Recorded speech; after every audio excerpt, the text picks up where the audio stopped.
No, nevyhazujte to ještě. Také vlastníte část potřeb pro rybáře, špinavé knihkupectví a detektivní agenturu. No a loňský rok tahle skupina investic vyprodukovala $400 311. Hej, ale to je skvělý. Tolik jsem vydělala? Ne, tolik jste ztratila. Patrně tyhle investice byly udržovány jako úpisy. No, ale ne. Teď ale z toho nestrácejme hlavu, to není konec světa. Konec konců jste Maddie Hayesová. Co to asi tak znamená? To znamená, že před 5 lety jste byla nejžádanější modelka v téhle zemi. Neříkejte mě, že nejsou společnosti, které nezaplatí tintily jen proto, že si stoupnete vedle auta, nebo budete pozovat v jejich šatech, nebo... Já nemůžu. Nebo se opřete o mraza. No, prosím. No, taky jsou autosalony. Blé. Jsou horší způsoby, jak si vydělávat na živobytí, Maddie. Ale ne. Jste dobrý právník a dobrý přítel. To říkáte jen proto, že vám půjčuju své auto. To je fakt. Napíšu šek a uvidíte, že dostanete své auto dnes odpoledne. Mezitím chci, abyste šla domů, dala se dohromady a pak chci, abyste navštívila všechny ty podniky a chci, abyste zlikvidovala ty, které půjdou. Někteří manažeři vám mohou nabídnout, že to koupí, ale hlavní věc je dát jim vědět, že musí zavřít. Vy si nemůžete dovolit neztráty, jako jsou tyhle. To se mi nelíbí, Alene. Nelíbí se mně být chudá. Chudoba mi nesluší.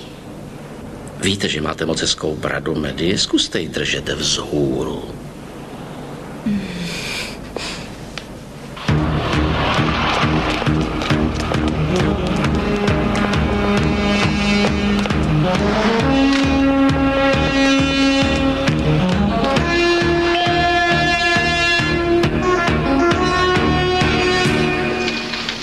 Tady pátrací služba.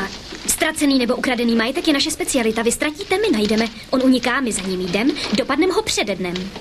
Žádná práce není velká, žádná práce není malá. My děláme radost jednomu i všem. Máme licenci od státu Kalifornie a bereme i kreditní karty. Přejete si, prosím? Lituji, my už přispíváme.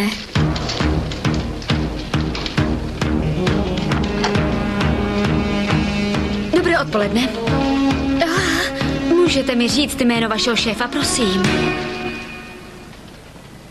On je v obklíčení a nikdo není volný.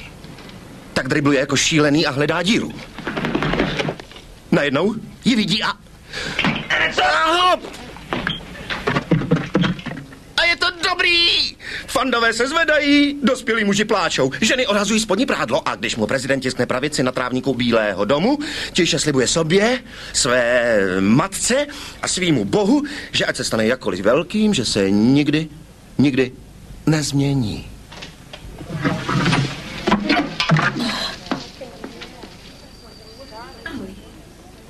Ahoj. Můj bože. No tohle, slečno Topisto, my vypadáme dnes trošku bledě, že jo? Koho tu máme? Já nevím, zrovna přišel. Ne, není důvod se stydět. Chcete jen trochu sebevědomí, trochu charisma, trochu vzdělání. Vzpomeňte si na lekci 1. Představte si, že posluchači jsou úplně nazí. Překonáte svůj ostyk, že ano? Natřete jim to. Strašná věc, stydlivost. Věřte mi, já to vím. Nebojte se. My jí poskytneme nejlepší pomoc, jaká je. Lepší než nejlepší. Ona už ušla kus cesty. Když jsem ji našel, nebyla nic než ubohý malý uličník, co se fláká po ulici. Ale tohle jste nechtěla slyšet. Ne, to jsem tedy nechtěla. Dobře. Takže, moje jméno je David Edison, a vy jste? Maddie Hayesová. Maddie Hayesová? Neznám vás? Ne, nikdy jsme se nesetkali. Ne, počkejte, nedělejte si blázny. Oči nelžou. Ne, tyhle dětský, fotografický. Jak jednou něco uvidí, uzamknou to navždy. Opravdu? Nevšimla jsem si, že je tu něco zamčeného. Ne, neměňte námět, hledíte na stopáře. To je moc pěkný, pane Edisone. Já to mám. Tak dobrá, možná jste viděl někde moji fotku. Já to věděl. Vy jste bez chyby. Ne, to jistě ne. Ať to myslíte, jak chcete. Tak tedy proč Jsou jsem to přišla? 70. léta. Prosím? Rok je trochu nejistý, ale vsadím dům, že jste byla Miss March. Miss jak? Slečna Březen. Playmate měsíc. Co takhle 1976? Já mám v hlavě o vás všechno. Máte ráda jazz. Váš oblíbený film je Racek Johna Livingstona. Chtěla jste pomáhat opuštěným dětem? Mám pravdu nebo nemám pravdu? Chápete, já mám v hlavě o tom všechno. A jestli vám to nevadí, tak řeknu, že jste mnohem krásnější. Teď, tady, v mý kanceláři. Kompletně oblečená. Skoro o 10 let později. Jau. Takže... Poslyšte. Vy, Kecko, vymažte si z tváře ten puberťácký šklep, nebo to udělám já. Já nejsem Miss March, Miss Maj, nebo Miss jakási. Pro vaši informaci jsem paní Madeline Hayesová a mně patří tahle díra. Madeline Hayesová. Madeline Hayesová? Vy jste Maddie Hayesová? Ta Maddie Hayesová, dívka modrého měsíce? Blue Moon šampon. Jistě, Blue Moon šampon. Jediný šampon s mlékem, medem a lžící měsíční záře v každé lahvičce. Jistě, vy jste ona. To jste vy. Dívka na lavičce, dívka z inzerátu, dívka, co byla všude. Já věděl, že vás znám. Bože, musím vám říct, že vás miluju. Totiž já jsem vás vždycky miloval. Fakt. Opravdově. Ne osobně. Tak. Co jste chtěla říct starýmu Davidovi? Máte padáka.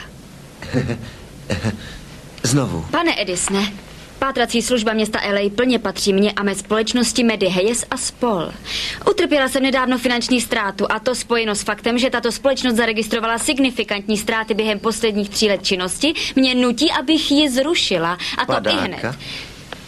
Očekávám, že všechny účetní doklady a kreditní karty nesoucí jméno společnosti budou předány mně nebo mým zástupcům a očekávám okamžité vrácení všech aut společnosti. Auto společnosti? Mí společnosti auto Porsche? Obě dvě? Agenti realitní kanceláře už hledají někoho, komu by nabídli tenhle prostor, takže čím dřív to řeknete svým zaměstnancům, tím líp pro všechny. Přirozeně vyrovnáme jakékoliv rozdíly v dohodách, které byly sjednány pro individuální kontrakty a ovšem zaplatíme 2týdenní odstupné zaměstnancům, kteří nejsou kryti pojištěním. Pochopil jste všechno, pane Edisone? Absolutně každý slovo. Není to lehké ani pro mě netěší zbavovat lidi práce. Tak, jestli mě omluvíte, věřím, že jsem skončila. Víte, co je fakt úžasný? Z televizních reklam a inzerátů a plakátů a těchto věcí by nikdo netušil, jaká jste chladná děvka.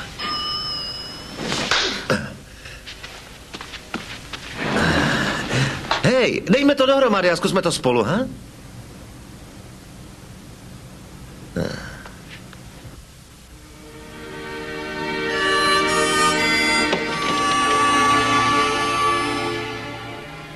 Nadešel čas odejít.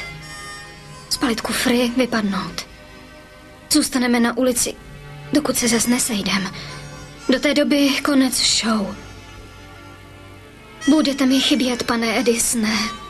Byl jste nejlegračnější šéf, jakýho jsem kdy měla. Hej. Nedělal jsem si srandu. Tenhle chlapík stojí pevně na nohou. A jeho slovo platí. Už jsem měl 5 hovorů na privátní lince z různých agentur, které mě žádali, abych tam zašel.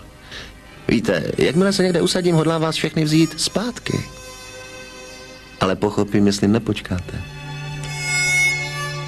Mějte se. Bye.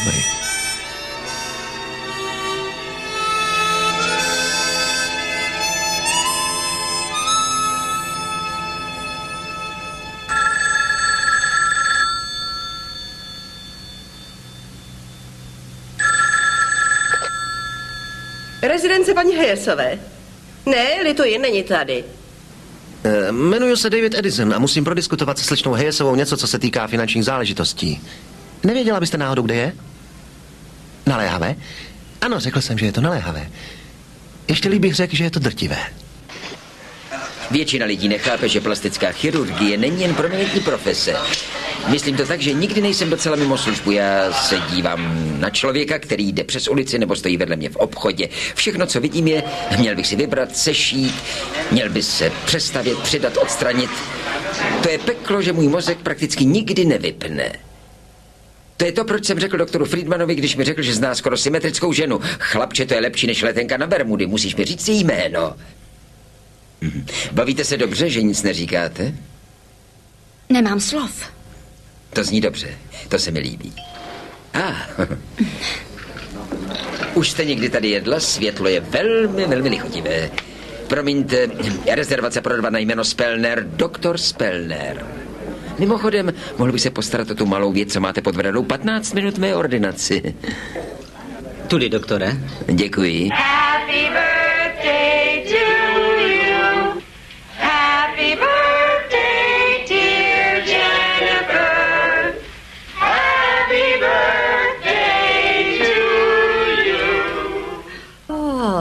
Podívejte se na to.